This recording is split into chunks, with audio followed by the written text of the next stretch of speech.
스티브 잡스가 자신의 영웅이라 칭한 남자, 빌 게이츠가 무려 350억 원에 구매한 노트의 주인, 르네상스 시대의 화가들을 대표하는 남자, 500년이 지난 지금도 영향력 있는 남자, 이탈리아가 낳은 천재 레오나르도 다빈치를 소개합니다.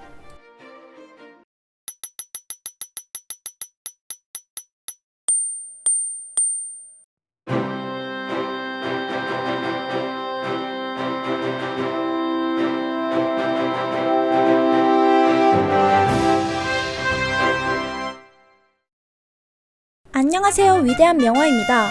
오늘은 르네상스의 대표적인 화가라고 말할 수 있는 레오나르도 다빈치에 대해서 알아보겠습니다. 먼저 르네상스 시대란 중세에서 근대로 넘어가는 14세기부터 16세기에 일어난 문화혁신운동을 말해요. 이탈리아 사람들은 고대 로마의 문화를 되찾으려는 의욕이 강했는데 거기에는 전통을 부활시키려는 생각과 인간성의 부활이라는 큰 의미가 담겨 있었어요.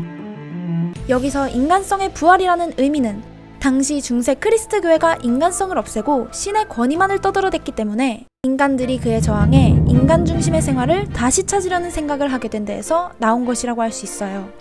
이러한 이유에서 르네상스는 인간 중심의 문화라고도 불립니다. 대표적인 화가로는 다빈치, 미켈란젤로, 라파엘로가 있습니다. 1452년 4월 15일 피렌체 공화국의 빈치 지역에서 태어난 레오나르도 디 세르 피에로 다빈치는 변호사 안토니오 피에로와 농민이었던 카타리나 사이에서 태어난 혼의 아들이었어요. 태어나서는 어머니와 함께 살다가 6살이 되어서는 아버지와 함께 살게 되었죠. 다빈치는 어려서부터 수학과 음악, 회화 등 모든 분야에서 뛰어났다고 합니다. 다빈치의 이런 미친 재능을 인식한 아버지는 그가 14살이 되던 해 피렌체로 이사를 갑니다. 현재 피렌체에는 르네상스 예술가들의 작품이 곳곳에 널려 있을 만큼 르네상스 대부분의 예술가, 철학자, 과학자들이 그 당시 피렌체에 있었다고 해요. 이로 인해 도시 전체가 문화유산으로 지정되었을 만큼 천재적인 인물들이 모여있던 곳이라고 말할 수 있죠. 다빈치는 그렇게 피렌체에 있는 안토니오 델 베로키오의 공방에 들어가 그림을 배우기 시작했어요. 베로키오는 당시 이탈리아 피렌체의 대표적인 화가로 레오나르도 다빈치, 페루지노, 산드로 보티첼리의 스승입니다. 그렇게 다빈치는 20살에 베로키오의 그림 그리스도의 세례에 조수로 참여해 화면 속에 보이는 꼬마 천사 2명을 맡게 됩니다. 이후 1466년부터 1482년을 그의 제1의 피렌체 시대라고 부르는데요. 당시 그는 석축의 성모와 예수 그리스도 잉태를 예고한 부분을 표현한 스테고지 등의 작품을 탄생시킵니다.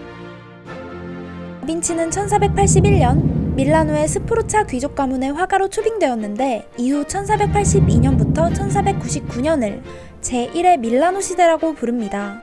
이 시기에 세계미술사에서 가장 뛰어난 그림 중 하나로 손꼽히는 암굴의 성모와 최후의 만찬이 제작되었어요.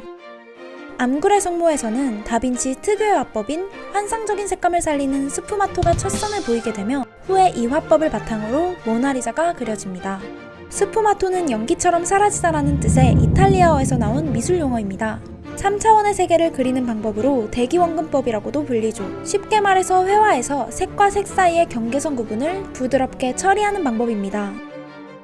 최후의 만찬은 다빈치의 후원자였던 루도비코 스포르차 공의 요청으로 그린 그림으로 밀라노에 있는 산타 마리아 델레 그라치의 성당 수도원의 식당 벽화로 그려졌습니다. 가로 880cm에 세로 460cm나 되는 거대한 작품이며 다빈치는 1495년부터 최후의 만찬 제작에 착수하여 3년 후인 1498년에 그림을 완성시킵니다. 대부분의 작품이 미완성이라고 불리는 다빈치의 그림에서 몇 안 되는 완성된 작품의 하나라고 불리는 그림인데요. 최후의 만찬은 예수가 십자가에 못 박혀 죽기 하루 전날 자신의 12제자들과 함께 가진 식사를 그림으로 그려낸 것입니다. 예수는 이 그림이 소실점으로 다빈치는 원근법을 처음으로 나타낸 화가라고 합니다.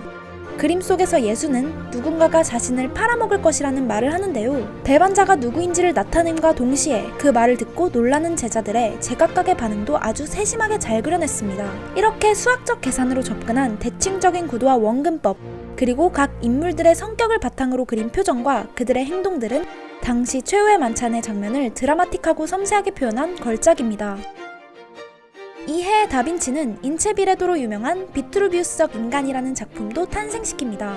비트루비우스적 인간은 원과 정사각형 안에 팔다리를 뻗고 있는 남자를 통해 이상적인 인체 비율을 나타내는 그림입니다.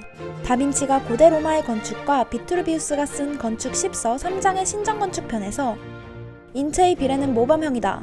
팔이나 다리를 뻗으면 완벽한 기하학적 형태인 정사각형과 원에 들어맞기 때문이다 라고 쓴 대목을 읽고 그렸다고 전해집니다. 많은 화가들이 이 대목을 그림에 담아내려고 시도했지만 연이어 실패했죠. 그래서 이 그림은 왜 위대한 건데? 라는 의문이 드실 것 같은데 그 이유는 바로 황금비 때문입니다. 일단 팔과 다리를 벌렸을 땐 이렇게 원에 딱 들어가고 다리를 붙였을 땐 정사각형에 딱 들어가게 됩니다.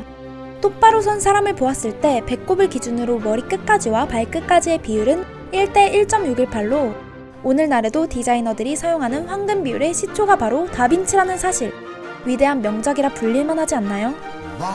1500년부터 1506년을 그의 제2의 피렌체 시대라고 하는데 그는 1499년 프랑스 왕 루이 12세의 밀라노 침입으로 1500년의 피렌체로 돌아왔습니다. 여기서 제 단화의 성모자와 성안나를 그리고 모나리자를 그리기 시작하였습니다. 이어 1506년 밀라노에서 당시 프랑스 왕이었던 루이 12세의 궁정화가가 되었는데 1506년부터 1513년을 그의 제2의 밀라노 시대라고 합니다. 1516년 프랑스의 왕 프랑스와 1세의 초청을 받아 그가 있는 프랑스의 클로리세로 그의 제자인 프란세스코 멜지와 함께 이주합니다. 그는 세 점의 그림 모나리자, 성안나 성모자, 세례자 요한을 가져갔습니다. 여기서 그는 성안나와 성모자와 모나리자를 완성시킵니다. 이 시대를 앙부아즈 시대라고 하는데 모나리자는 16세기 르네상스 시대에 다빈치가 그린 초상화로 현재 파리의 루브르 박물관에 전시되어 있습니다. 모나리자의 모나는 유부녀 이름 앞에 붙이는 이탈리아어 경칭이며 리자는 초상화의 모델이 된 여인의 이름을 나타냅니다.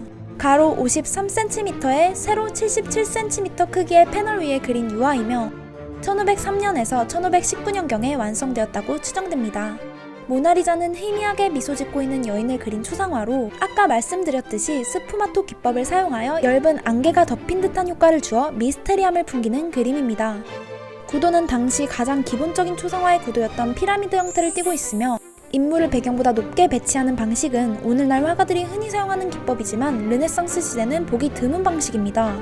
모나리자의 여인에게는 눈썹이 없다고 알려져 있지만 자세히 보면 아주 가늘게 그려져 있습니다. 당시에는 이마가 넓은 여자가 미인으로 여겨져 눈썹을 밀거나 가늘게 그렸다고 하는데요.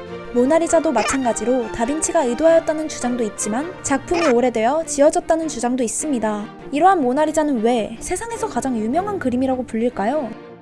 모나리자가 세계인의 관심을 끌었던 건 바로 1911년 8월 21일의 도난 사건이었습니다. 모나리자가 도난당했던 이야기가 궁금하다면 다음 영상에서 확인하실 수 있습니다. 이후 1519년 4월 23일 유언을 남기고 5월 2일 다빈치는 세상을 떠났습니다. 그의 나이 67, 그는 평생 독신으로 살아 자식을 남기지 않았고 그의 제자이자 동반자였던 프란세스코 멜지가 그의 유산을 상속하였습니다. 1570년 프란세스코 멜지의 죽음으로 그가 평생을 간직하고 있었던 다빈치의 엄청난 양의 크로키와 그림이 세상에 드러나게 되었습니다. 여기서 퀴즈! 다빈치는 당시 시대를 초월한 기법들을 많이 사용한 천재 화가이다. OX로 대답해주세요. 3, 2, 1. 정답은 O입니다. 영상을 완벽하게 이해하셨다면 이 질문의 답변이 어렵지 않으셨을 겁니다. 다음 영상 모나리자 도난 사건이 기대되신다면 구독과 좋아요, 알림 설정 부탁드립니다. 감사합니다. 위대한 명화였습니다.